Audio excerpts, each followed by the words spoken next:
Hello students, YouTube channel साधना में आप सबका स्वागत है।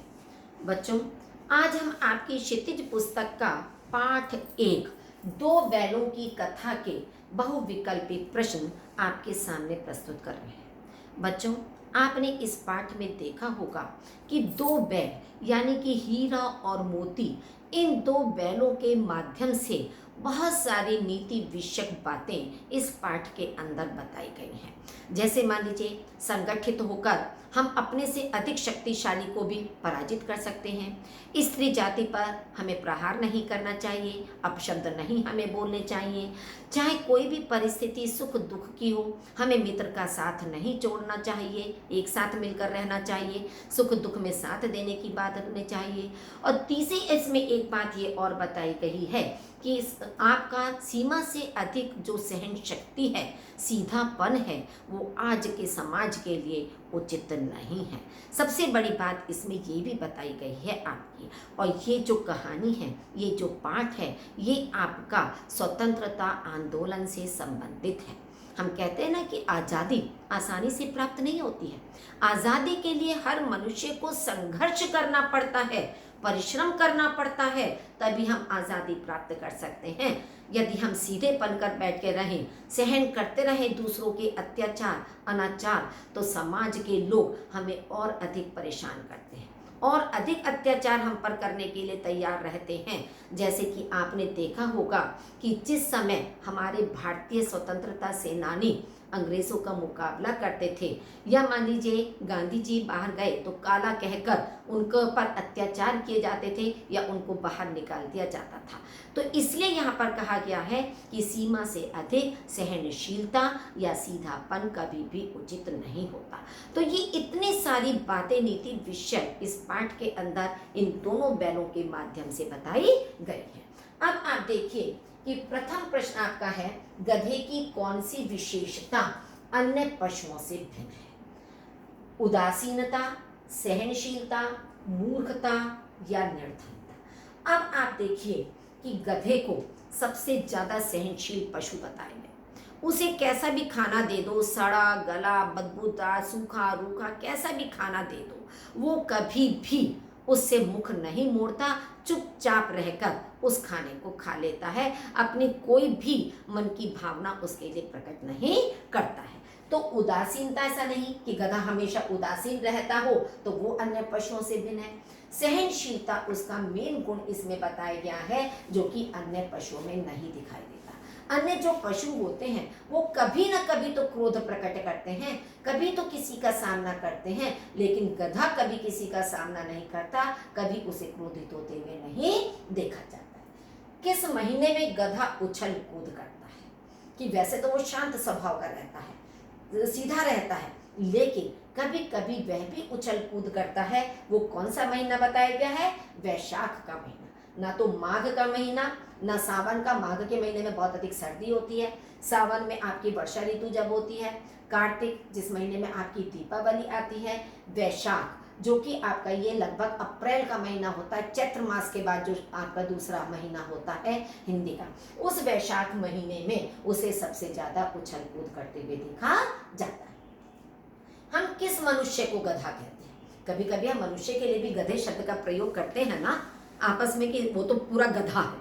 कब कहते हैं? कि जब उसके पास सोचने समझने की कोई शक्ति नहीं होती है, वो अपनी कहीं सहमति असहमति कुछ भी प्रकट करता ही नहीं है, न्यूट्रल बना रहता है एक जैसा, कि उसके ऊपर कोई प्रभाव ही नहीं पड़ रहा है। तो ऐसे व्यक्ति को हम गधा कहते हैं, यानी कि बेवकूफ को। ऐसा नहीं, समझदार व्यक्ति को तो आप गधा नहीं कहोगे ना, क्योंकि उसके पास तो सोचने समझने की शक्ति है। ना ही हम विरोधी को कहेंगे कि आपका कोई विरोध कर रहा है तो इसका मतलब वो बेवकूफ है। क्रोधी व्यक्ति जिसे बहुत अधिक गुस्सा आता है, उसको भी हम बेवकूफ नहीं कहेंगे। केवल हम गधा उसी व्यक्ति को कहते हैं जो बेवकूफ होता है, जिस पर किसी भी बात का कोई प्रभाव ही नहीं पड़ता है। गधे के चेहरे पर कौन सा भाव स्थायी रूप से छाया रहता है? हमेशा विषाद का। विषाद कहते हैं दुख का सा भाव, परेशानी का सा भाव हमेशा गधे के चेहरे पर छाया रहता है। ना तो उल्लास का, क्योंकि वो कभी प्रसन्न ही नहीं दिखाई देता है, ना हर्ष, हर्ष का मतलब भी प्रसन्नता होती है, खुशी होती है। उत्सुकता, कि किसी चीज को जानने की कोई उत्सुकता उसके मन में हो, ऐसा भी नहीं है। तो केवल मात्र विषाद का भाव स्थायी रूप से गधे के चेहरे पर छाया हुआ दिखाई देता है। गाय और कुत्ता गधे से किस प्रकार भिन्न है? अब देखिए, तीन का वर्णन इसमें किया गया है। गाय का भी वर्णन है, कुत्ते का भी वर्णन है और गधे का भी वर्णन किया गया है। तो ये गधे से किस प्रकार भिन्न है? दोनों बहुत सीधे हैं, कि जैसे गधा सीधा है वैसे ही गाय और कुत्ता भी सीधा है, ये बताया गया है? नहीं, ये गलत है। दोनों जंगली जानवर है, ये तो आप जानते हो कि ना तो गाय जंगली जानवर है ना ही कुत्ता जंगली जानवर है, ये तो दोनों पालतू जानवर हैं। तो ये हमारा वैसे ही गलत हो गया है। दोनों सींग मारते हैं, अब गाय के तो सींग होते हैं लेकिन कुत्ते के तो कोई सींग नहीं होते हैं, तो ये आंसर आपका फिर वैसे गलत हो गया है। दोनों को क्रोध आ जाता है। आप देखेंगे कि अगर आप कुत्ते को परेशान कर रहे हैं, गाय को परेशान कर रहे हैं, उसे मार रहे हैं, तो उनको भी गुस्सा आ जाता है। गुस्से में आकर वे भी आप पर प्रहार करने का प्रयास करते हैं। तो इसलिए आपका सही आंसर है कि दोनों को कभी गुस्सा आ जाता है। गुणों की पराकाष्ठा से तात्पर्य है गुणों का परम रूप, कि बहुत अधिक परम विशाल रूप गुणों का दिखाई गया, क्या वो इसका आंसर है? नहीं। गुणों का प्रमुख रूप, कि प्रमुख प्रमुख गुण किसी चीज के बता दिए जाएं, वो भी आपका गलत है। पराकाष्ठा से मतलब होता है चरम सीमा, कि गुणों की चरम सीमा, कि अति से ज्यादा गुण, अति से ज्यादा विशेषताएं जिसके अंदर होता है, तो वो आपकी होती है गुणों की चरम सीमा। कभी कभी कहते हैं ना कि आनंद चरम सीमा पर, कि हम प्रभु भक्ति में लीन है, ईश्वर की भक्ति में लीन है, बहुत अधिक आनंद आ रहा है, यानी कि आनंद की पराकाष्ठा। तो पराकाष्ठा का मतलब होता है चरम सीमा। तो गुणों की चरम सीमा आपका सही उत्तर है। कुलेल करना मुहावरे का क्या अर्थ है? कुलेल करना यहाँ पर प्रयोग किया गया है, ये एक मुहावरा है। इसका अर्थ है दंगा करना, नहीं, दंगे का मतलब होता है झगड़ा करना। खुश ना होना, ये भी कुलेल करने का अर्थ नहीं निकल रहा है। छेड़खानी करना किसी से, कुलेल करना यानी किसी से छेड़खानी करना, ये भी नहीं है। उछल कूद करना, कुलेल करने का मतलब होता है उछल कूद करना, कि जैसे जो गधा है कभी कभी उछल कूद करता है, तो उछल कूद करना इसका अर्थ है मुहावरे का। मनुष्य स्वयं को अन्य प्राणियों से श्रेष्ठ मानता है, क्यों? क्यों अपने को श्रेष्ठ मानता है मनुष्य? अहंकारी प्रवृत्ति के कारण, कि इसके अंदर अहंकार भरा हुआ है? नहीं। शारीरिक शक्ति के कारण, कि सबसे ज्यादा शक्ति मनुष्य के अंदर है इसलिए उसके अंदर अहंकार है और किसी के अंदर शक्ति नहीं है, ये भी गलत है।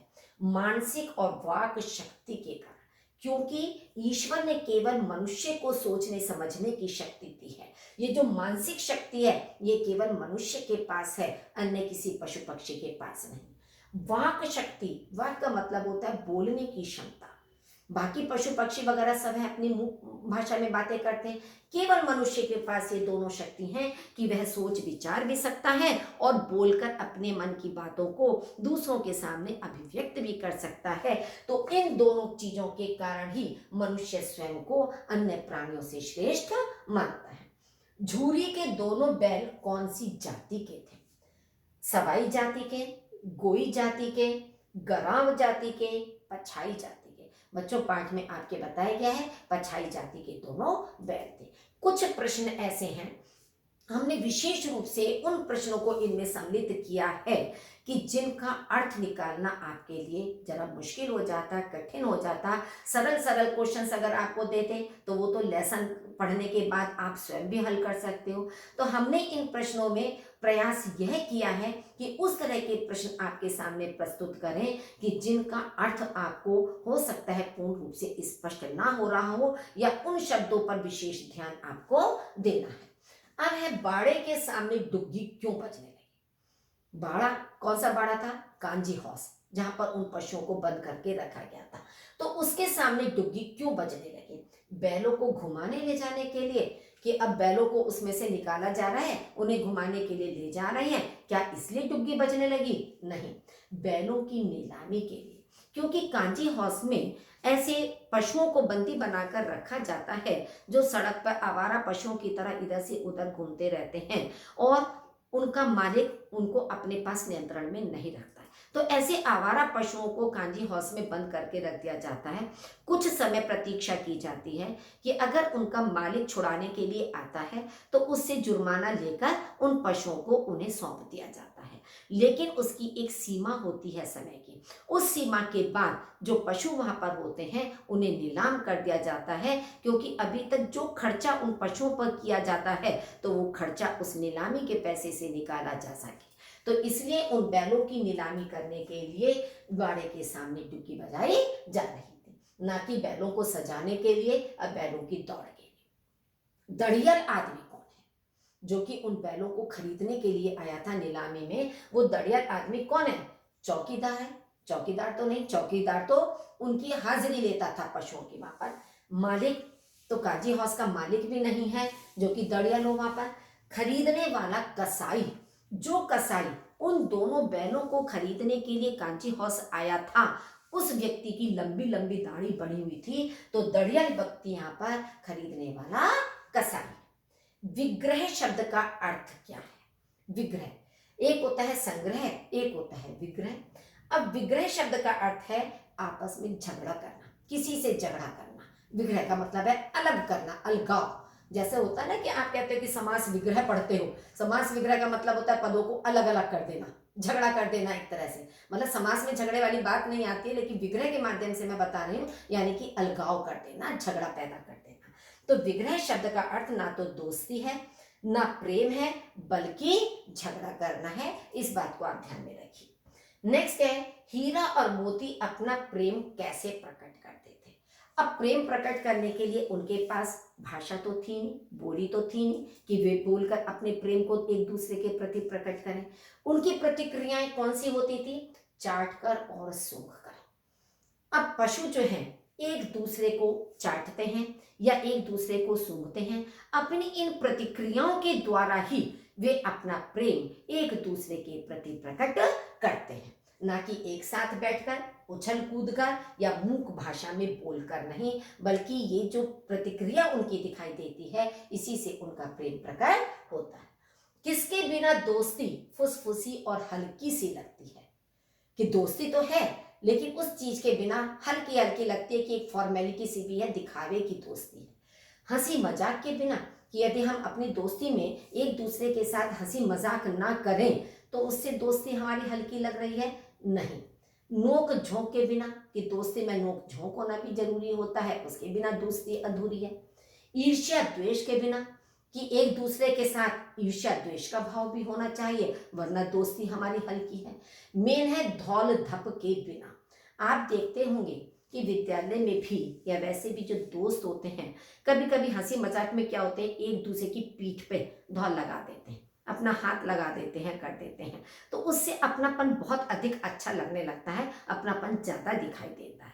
तो इसलिए देखिए, होने को हमारा ये ऑप्शन भी हो सकता था फर्स्ट वाला। हम ये नहीं कहेंगे कि पूरी तरह से गलत है ये, कि इसके बिना दोस्ती हल्की सी लगती है, क्योंकि हंसी मजाक होना जरूरी है दोस्ती में। नोक झोंक भी होना चाहिए, उससे प्रेम और अधिक बढ़ता है, दोस्ती हमारी और अधिक गहरी होती रहती है। लेकिन जब मिलते जुलते ऑप्शन हमारे सामने होते हैं बच्चों, तो हमें सबसे ज्यादा एक्यूरेट हमारा आंसर क्या है, जो सटीक उत्तर हमारा आ रहा हो वो कौन सा है, हमें उसको सोचना विचारना है। तो मेन चीज है धौल धप के बिना दोस्ती हमारी हल्की या फुसफुसी सी लगती है। झूरी ने हीरा मोती को किसके साथ भेज दिया? कि जब हीरा मोती को झूरी ने भेजा तो किसके साथ भेजा था? अपने भाई के साथ अपने गांव? नहीं, अपने साले के साथ अपनी ससुराल। साला उसका कौन सा था? गया। गया नाम था। कभी कोई प्रश्न आपसे पूछा जाए कि झूरी के साले का नाम क्या था, तो उसका नाम गया था। उसने अपने साले गया के साथ अपनी ससुराल उन दोनों हीरा और मोती को भेज दिया था अपनी पत्नी के कहने पर। तो ये भी गलत है, अपने पिता के साथ खेत में और सेठ के साथ बाजार में। ये तीनों ऑप्शन आपके गलत हैं। राइट ऑप्शन आपका यह है। पगहे शब्द का अर्थ क्या है? पगहे शब्द है पकाकर बनाना, कि किसी भी चीज को पकाकर बनाया जा रहा है, वो इसका है। नहीं, वह लकड़ी जिससे बैल बंधे थे, लकड़ी से तो बैल बंधे नहीं थे, बैल तो रस्सी से बंधे थे, लकड़ी से कैसे किसी को बांधा जा सकता है? तो लकड़ी भी नहीं है। वह रस्सी जिससे बैल बंधे थे उसे पगह कहा जाता। जो मोटी मोटी रस्सियों से बैल को बांधा गया था कि जिससे वे रस्सी को तोड़कर भाग ना जाए, तो वो मोटी रस्सी जो बैलों के बांधी गई थी वो पगह शब्द कहलाता है। बैलों के गले की घंटी भी नहीं, कि घंटी को पगह कहा जाए। नेक्स्ट है, हीरा मोती ने गया के घर खाना क्यों नहीं खाया? कि जब गया ने उनके लिए नाद में भोजन डाला, उनके लिए चारा डाला, तो दोनों ने क्यों नहीं खाया? वे दुखी थे, रुचिकर भोजन नहीं था, वे दुखी तो थे। क्यों दुखी थे? कि उनके मालिक ने अपने पास से उन्हें दूसरे स्थान पर भेज दिया, जबकि वे मालिक का सारा काम करते थे, मालिक की हर तरह से सहायता करते थे करने के लिए। मालिक भी उन्हें बहुत अधिक प्रेम करता था, लेकिन फिर भी मालिक ने उन्हें अपने से अलग कर दिया। यह बात सोचकर वे बहुत अधिक दुखी थे। रुचिकर भोजन नहीं था। अब उनका मालिक झूरी तो भिन्न भिन्न प्रकार की खल है, दाना है, चुन्नी है, सब चीज डालकर उसको भोजन देता था, जो कि वे स्वाद से खाते थे। लेकिन गया ने जो भोजन उन्हें दिया वो रूखा सूखा केवल भूसा डाल दिया, तो वो भोजन भी उनके लिए रुचिकर नहीं था। तो ये जब दोनों ऑप्शन हमारे राइट हैं, तो ऑप्शन हमारा राइट होगा उपरोक्त दोनों। यानी कि झूरी के व्यवहार से दुखी थे, व्यवहार तो उनका मालिक का बहुत अच्छा था, तो इसमें आपका राइट ऑप्शन होगा उपरोक्त दोनों। ब्याही हुई गाय अनायास ही किसका रूप धारण कर लेती है? वैसे तो गाय बहुत सीधी सादी होती है, लेकिन और सिंघनी बहुत अधिक प्रचंड रूप धारण करने वाली होती है, क्रोध का रूप धारण करने वाली होती है। तो आप देखिए लोमड़ी का, कि ब्याही हुई कोई गाय जो है क्या लोमड़ी के समान व्यवहार करती है? नहीं, ना हथनी के समान है, ऊंटनी का, बल्कि आपका क्या है, सिंघनी के समान। जैसे सिंह होता है वैसे ही सिंघनी का जो रूप होता है कि किसी पर भी क्रोधित होकर उसको समाप्त कर सकता है, उस पर आक्रमण कर सकता है, उसके जीवन को नष्ट कर सकता है।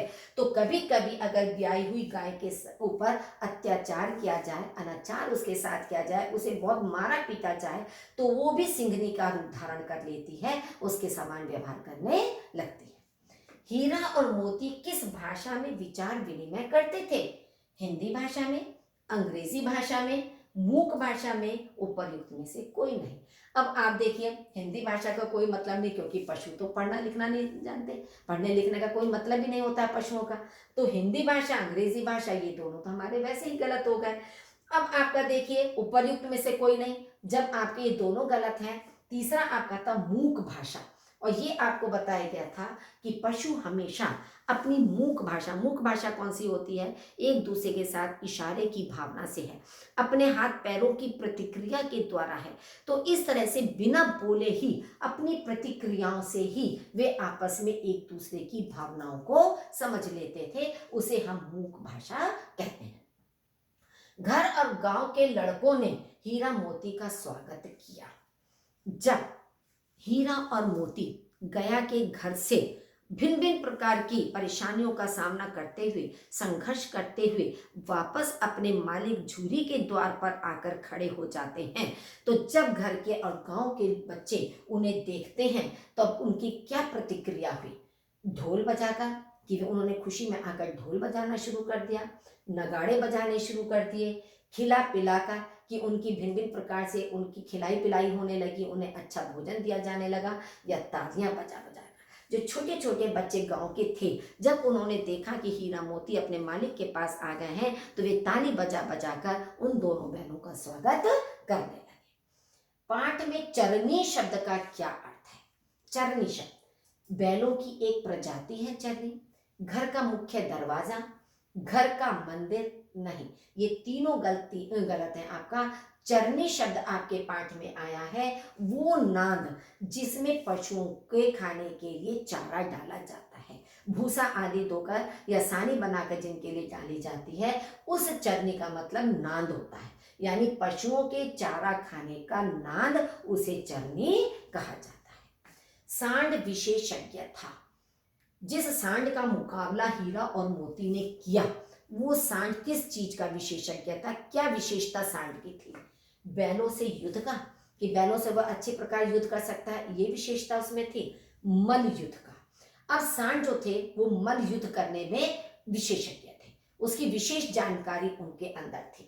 एकल युद्ध करने का, अकेले युद्ध करने का या शांति वार्ता का? शांति वार्ता से मतलब नहीं है। आपके पाठ में दिया है कि सांड जो था वो मल युद्ध करना अच्छी प्रकार से जानते थे।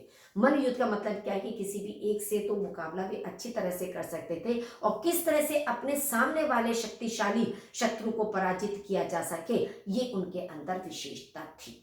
लेकिन वहां पराजित वे कब हुए थे? क्योंकि यदि एक बैल का वो सामना करता, एक बैल केवल उससे लड़ता, तब तो वो उसको पराजित कर देता। लेकिन दोनों बैलों ने संगठित होकर एक साथ मिलकर उस सांड का सामना किया तो उन्होंने शक्तिशाली सांड को भी पराजित कर दिया, क्योंकि सांड दो का मुकाबला करना नहीं जानता था।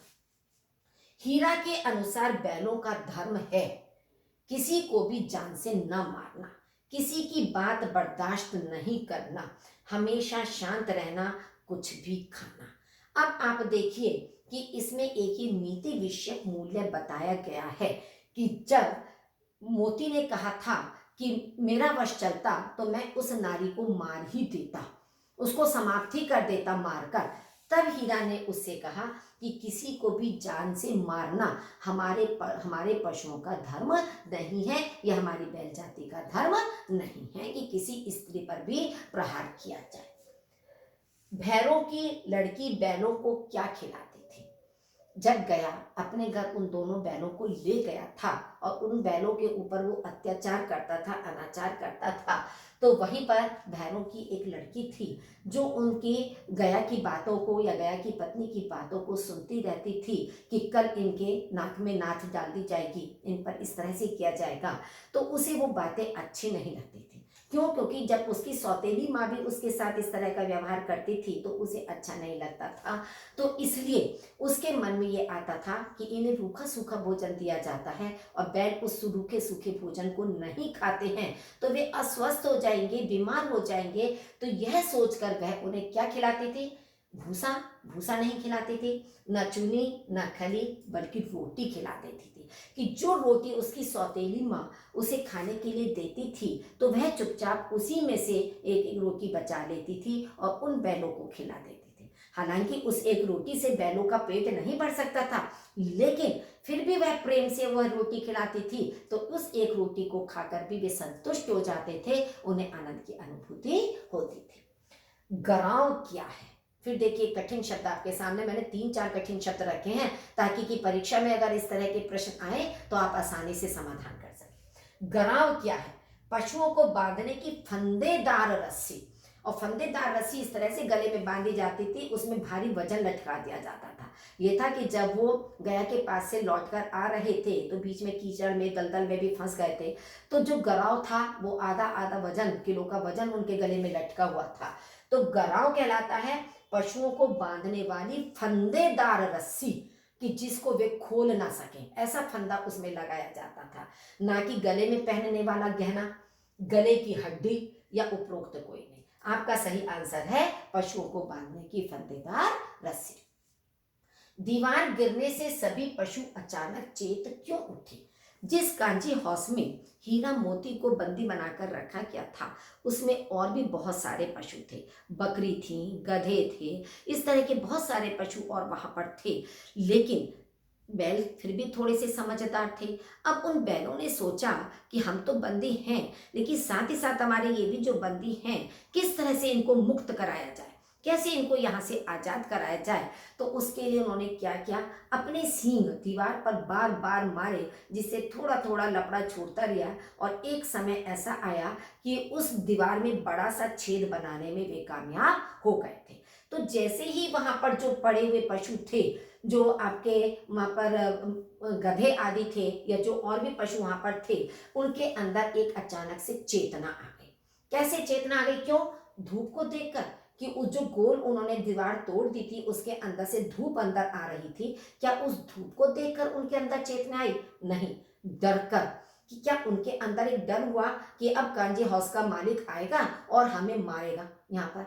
तो क्या इस डर के कारण चेतना आ गई? नहीं, स्वतंत्रता की संभावना देखकर उन्हें लगा कि अब ये जो मार्ग बनाया गया है, जो दीवार टूटी है, हम इसमें से स्वतंत्र होकर भाग सकते हैं, आजाद यहाँ से हो सकते हैं। तो ऐसी संभावना देखकर वे अचानक से चेत गए थे या उनके अंदर चेतना आ गई थी। कैसे लोग जीवन के आदर्श को नीचा करने वाले कहे जाते हैं?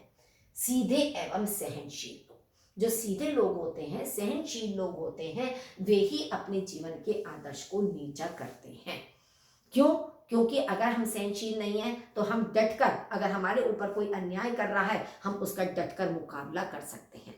हमारे जीवन का आदर्श यही होना चाहिए कि हम किसी के अन्याय को सहन नहीं करें, क्योंकि जितना बड़ा दोषी अन्याय करने वाला होता है, उससे बड़ा दोषी वो होता है जो चुपचाप रहकर, चुपचाप सहन कर कर उस अन्याय को झेलता है, उसका सामना नहीं करना चाहता है। तो इसलिए इसमें कहा गया है कि जीवन के आदर्श को नीचा सीधे और सहनशील लोग करते हैं, ना कि धनी लोग करते हैं और ना ही निम्न जाति के लोग। ऐसा नहीं है। लावारिस आवारा पशुओं को कहाँ रखा जाता है? ये अभी मैं इससे पहले ऊपर बता ही चुकी हूँ, आपका क्लियर आ रहा है, कांजी हाउस में। फिर आप देखिए, बैलों को वापस आया देखकर बाल सभा ने क्या निश्चय किया? पहले प्रश्न में था छोटे छोटे बच्चे ताली बजा बजा कर उसका स्वागत कर रहे थे। अब उन्होंने निश्चय क्या किया? बैलों को अभिनंदन पत्र दिया जाए कि पशु होने के बावजूद भी उनके अंदर इतनी समझ थी कि वे अपने मालिक के पास वापस आ जाएं। वे दूसरी जगह रहना उन्होंने गवारा नहीं समझा कि उनका मालिक चाहे उन्हें परेशान करे, चाहे उसे रूखा सूखा भोजन दे, लेकिन वो भी वे बर्दाश्त कर लेते थे। लेकिन दूसरा व्यक्ति उसको सूखा रूखा भोजन दे, उससे बहुत अधिक परिश्रम कराए, लेकिन वो उन्हें बर्दाश्त नहीं था। चाहे वो प्रेम करता तब भी बर्दाश्त नहीं था। क्यों? क्योंकि अपने मालिक के प्रति जो वफादारी होती है पशुओं में, वो इस पाठ के अंदर दिखाई दी है। मालिक का अपने पशुओं के प्रति आत्मीय संबंध होता है और पशुओं के मन में अपने मालिक के प्रति वफादारी होती है। तो इसलिए उन्होंने सोचा कि बैलों को अभिनंदन पत्र दिया जाए या स्वागत पत्र दिया जाए कि उन्होंने एक बहुत बड़ा महान कार्य किया है। ना कि बैलों को वापस गया के घर भेजने के निश्चय किया उन्होंने, ना ही बैलों को सजा देने के कि वे गया के घर से वापस क्यों आए, तो वे उनको सजा देना चाहें। और उपरोक्त सभी ये भी नहीं हो सकता, क्योंकि सही आंसर हमारा आ रहा है। दो बैलों की कथा कहानी परोक्ष रूप से किस आंदोलन से जुड़ी है? ये भी मैंने आपको इस पेंटिंग में अभी बताया था। प्रथम विश्व युद्ध से नहीं, भारतीय पाकिस्तान युद्ध से ये भी नहीं, भारतीय स्वतंत्रता आंदोलन से।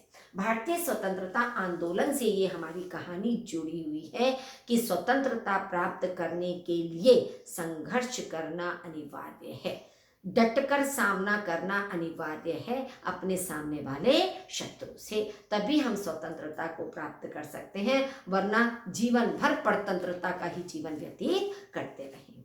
बच्चों, आशा करती हूँ कि इन प्रश्नों के माध्यम से आपको पूरा पाठ और अच्छी तरह से स्पष्ट हो गया होगा। इसे आप बार बार देखें, पढ़ें, क्योंकि इसमें जो कुछ प्रश्न ऐसे थे जिनका उत्तर वही आपका शब्द आएगा, चाहे मुहावरे का हो, चाहे एक एक शब्द आपसे पगह वगैरह इस तरह के पूछे गए हैं। तो इसलिए इन सारे प्रश्नों को अच्छी प्रकार से आप समझ लीजिए, अच्छी तरह से इनको रट लीजिए। अगर मेरा चैनल अभी तक सब्सक्राइब नहीं किया है तो उसे सब्सक्राइब कर दीजिए, अपने दूसरे साथियों को अधिक से अधिक शेयर कीजिए ताकि उन्हें भी इसका लाभ मिल सके। धन्यवाद।